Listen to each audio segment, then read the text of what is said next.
Now, once he is satisfied that he is completely washed down, he's going to shut it off. He's going to walk over to a designated area, so for space, we'll just say it's right here. Now what Andrew is going to do is Andrew will actually go in there and start by doffing his gear, which means taking it off. He's going to take his helmet off.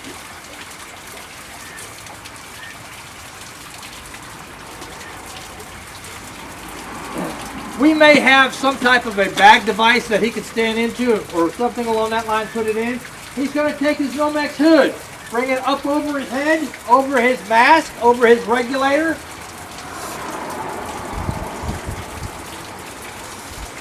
He's going to let it fall down onto his regulator itself. He is now going to actually take a knee, take one knee, and then he's going to remove his self-contained breathing apparatus air pack and lay it down beside him. We still want to be on breathing air for this purpose because there still may be some form of contaminant that we do not want to jeopardize the respiratory tract.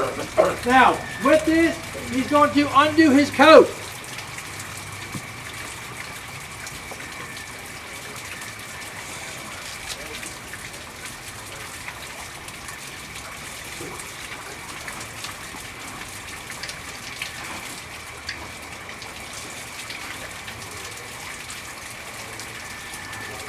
There you go.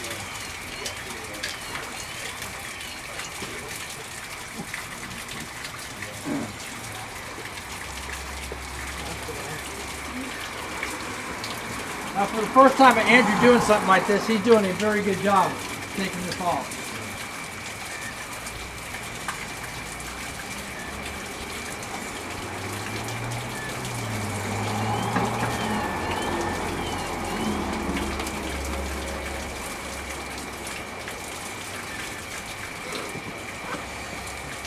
All right, he's going to take his gloves off first. There you go. Take his coat off, lay it down beside of him. He's going to remove his shoulder straps from his pants.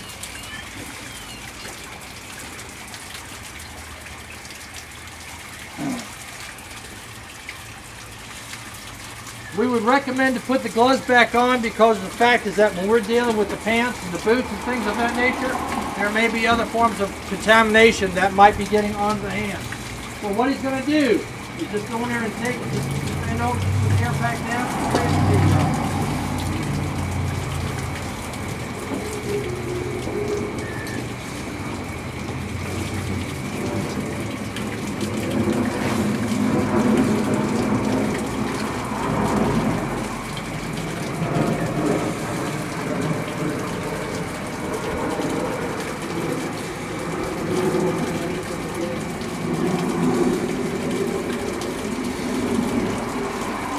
okay, next he's going to actually remove his regulator,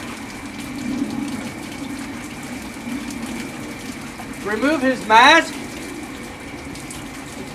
obviously take his gloves off, and then he's going to walk away. Now, I want you to look, Andrew, come on over here, bro. I want you to look because it's always been said is that by standing underneath the shower, how wet is this firefighter going to be? This is all you see right here. Now, Andrew was not doing anything strenuous or anything of that nature from being in a fire or anything along that line. So therefore, he would be a lot wetter all over other than just right here. And the thing is, too, is that when you start looking at the inside of his coat, is that it's not wet at all. So there's always that critical thinking where people say, well, staying under a shower like this, is that they're going to be completely saturated with water. They're going to be wet, and then what's going to happen in the event that Andrew, when he gets back on this engine again to go back to the house, and they get knocked out on another structure fire, he can very easily put this gear back on because he's not going to get steam burns. And in fact, is that the moisture that he's accumulated right here, if he put his ensemble back on, he still would not get steam burns because his gear is going to protect him to the best of his ability if it's worn in the proper way. Covered up, everything's velcroed and all that stuff put together. So in essence, as you can see, Andrew was under here for about 15-20 seconds. There was about 50 gallons a minute coming out of this thing. And from this, not much pressure, but there again too, Andrew is not wet, other than just the upper surface area itself. Okay? So from this, I'm not saying that this is set in stone, I'm just saying that this is a recommended procedure. From all of this, as you saw Andrew just a little while ago, I'll let you pass the coat around, take a look at it, and you can see that there is not much contaminant on that gear whatsoever right now. It was all washed off.